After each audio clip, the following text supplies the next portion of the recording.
আসসালামু আলাইকুম ওয়া রাহমাতুল্লাহ। আমার সম্মানিত সকল ভাই ও বোনেরা সবাই কেমন আছেন? আশা করি সবাই ভালো আছেন। আল্লাহর রহমতে আপনাদের দোয়ায় আমিও ভালো আছি ইনশাআল্লাহ।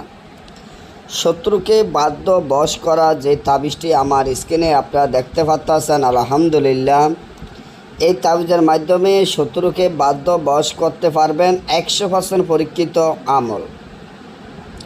একটা জিনিস সবসময় খেয়াল বা মনে রাখবেন, আপনার শত্রু সারা জীবনের জন্য আপনার বাধ্য বশ হবে, আপনার কাছে ক্ষমা চাইব। অনেক সময় দেখা যায় যে শত্রু যদি আপনার থাকে, একটা ভালো কাজ করতে পারবেন না। শত্রু থাকলে আপনার একটার পর একটা ক্ষতি করতে থাকবো।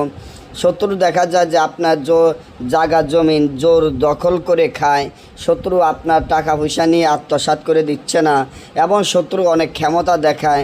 শত্রুর জন্য বাড়ি ঘরে থাকতে পারেন না, পারিবারিক অনেক সমস্যা হয়।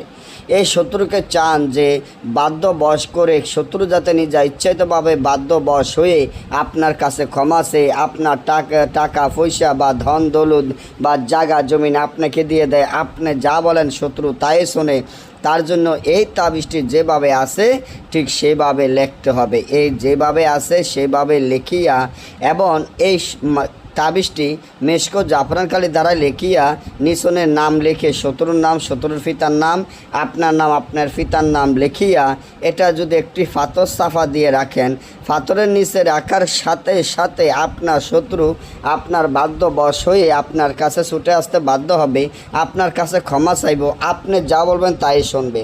আর যদি না বোঝেন বা আমাদের থেকে এই ধরনের কাজ গ্যারান্টি সহকারে করাইতে চান, স্ক্রিনে দেওয়া নম্বরে যোগাযোগ করে দেশে এবং দেশের বাইরে থেকে সরাসরি মোবাইলে যোগাযোগের মাধ্যমে যে কোনো কাজ করাতে পারবেন।